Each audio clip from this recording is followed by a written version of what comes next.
We're making Japanese-inspired pancakes today. The Japanese pancake is almost like very, very thick American-style pancakes, but it's almost like a hot cake. So now I'm beating 3 egg whites until they are... So about 5 to 6 minutes later, so what we're doing here is create a meringue, but without the sugar. If you don't have this electric hand mixer at home, I would just follow recipe instruction to make a regular paleo pancakes. It's still gonna be very delicious. So beat the egg whites almost to a stiff point. It could be longer than 5 minutes and maybe take about 6 to 7 minutes, depends on the speed of your electric mixer.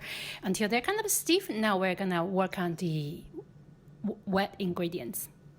And next thing, we're gonna beat 3 egg yolks. So we separate the egg yolk and egg white a little bit earlier. And then I'm gonna add in, this is a light coconut milk from a can.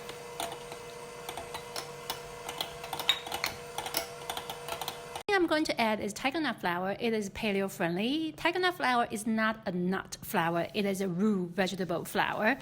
It has a slightly nutty and a sweet taste, and it says it actually rises in baking. Good. The next thing I'm going to add is cacao powder. Cacao powder is better than cocoa powder, so try to buy cacao powder. And some other stuff like a cinnamon, a little maple syrup, etc., etc. And I'm gonna mix them well. You want to gently and carefully mix them well. If the flour has crumbs, I suggest that you sift through the flour first because no one wants crumbles in your pancake. Now next thing, we're gonna add the meringue in.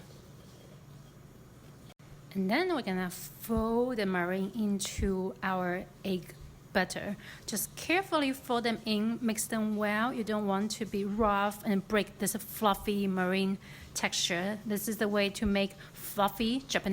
So you want to carefully fold them in one direction, scoop from the bottom because the batter is heavier than the meringue, and you don't want to overfold them, but you do want the batter to be smooth.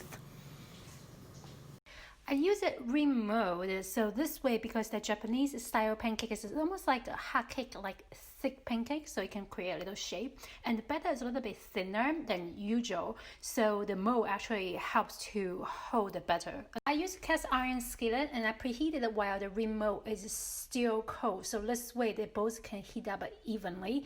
And I also put parchment paper underneath and also around the rim mold so they won't stick to the bottom or the side.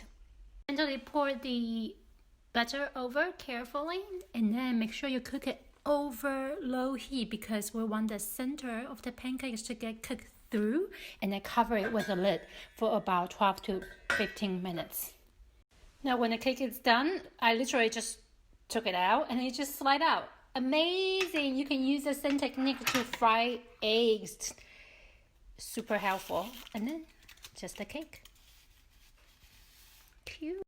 There you go. Now we have this beautiful Japanese style thick pancakes. I've served them with any fruit you like, and I pair them with maple syrup, and absolutely healthy and delicious. Enjoy.